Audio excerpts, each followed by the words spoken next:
قد جاب خواطرنا حلم يطويه تخرج۔ ایک اور ساتھی نے سوال یہ کیا ہے کہ مسجد میں گفتگو کرنا یہ شرعاً کیسے ہے؟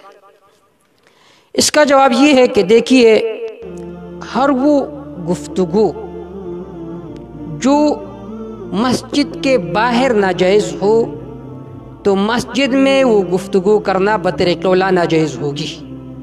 مثلا فحش گفتگو ہے، اسی طرح گالی گالم ہے، تو یہ مسجد کے باہر بھی ناجائز ہے، مسجد کے اندر بھی ناجائز ہے مطلقاً۔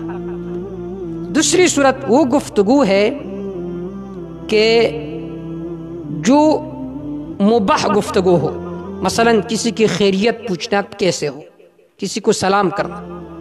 اس کا حکم یہ ہے کہ اگر آپ اتنا آہستہ کسی کے ساتھ بات کریں، اس طرح گفتگو کریں کہ باقی نمازیوں کے نماز میں آپ کی گفتگو کی وجہ سے کوئی خلل واقع نہیں ہوا، تو یہ آپ کے لیے مباح ہے۔ یہ دو صورتیں ہو گئی۔ لیکن اگر آپ گفتگو اتنے تیز آواز میں کرتا ہے کہ جس کی وجہ سے دوسرے نمازیوں کے نماز میں بھی خلل واقع ہوتا ہے، تو آپ کے لیے یہ گفتگو کرنا ناجائز ہے۔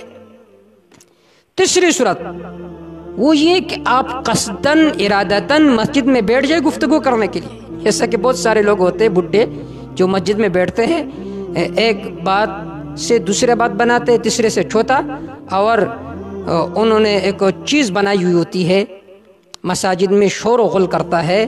یہ جو تیسری صورت ہے یہ حرام ہے، اور حدیث پاک میں آتا ہے کہ قیامت کے علامات میں سے یہ ہے کہ مسجد میں شور و غل ہونے لگے گا، لوگ دنیاوی باتوں میں مصروف ہوں گے۔ تو یہ جو تیسری صورت ہے یہ مکمل حرام ہے۔